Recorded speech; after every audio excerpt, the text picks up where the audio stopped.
Hey everyone, I'm William from the VAUL team, and I'll be presenting to you today the strategy that the VAUL team had for the F1Tenth CDC competition. So first of all, a quick word from the VAUL. So we're student clubs from the Université Laval, and we're composed mostly of undergrad students. So we've been competing in the F1Tenth since ICRA 2023, but this is our first participation to a virtual F110 race. So basically, we had all our race stack for the real vehicle, and we migrated it to Rust2 Humble to run on the simulator for this competition. So our race strategy usually revolves around deployment speed. So the more you can test, the faster you can go. So it's not always about just working on algorithm, it's about working on workflow. So how can we deploy faster on our robot? How can we test race lines faster? How can we deploy different algorithms faster? Because at the end of the day, the tuning that we do is not something that it's something that takes a lot of time. So we have to test a lot. So we have both reactive and map-based algorithms, and the main algorithms that we use are listed below. So the per pursuit algorithm, which is map-based, the map controller, also map-based, the disparity extender, which is reactive, and the Stanley controller.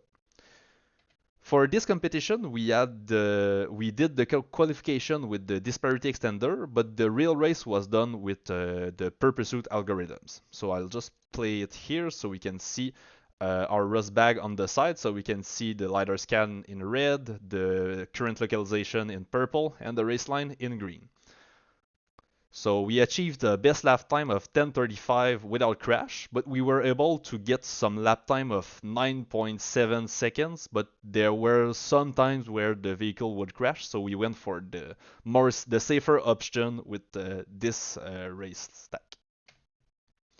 So I'll go into a bit of more details into what our map-based stack does, because it's a bit more interesting than the reactive algorithms.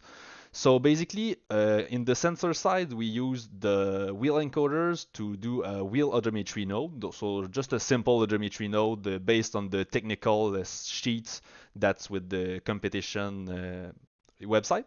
And then we also took advantage of the IMU data and fused it with the wheel odometry using an extended canal filter. So we used the one from Rust2 robot localization and used basically the default setting, if I'm not mistaken.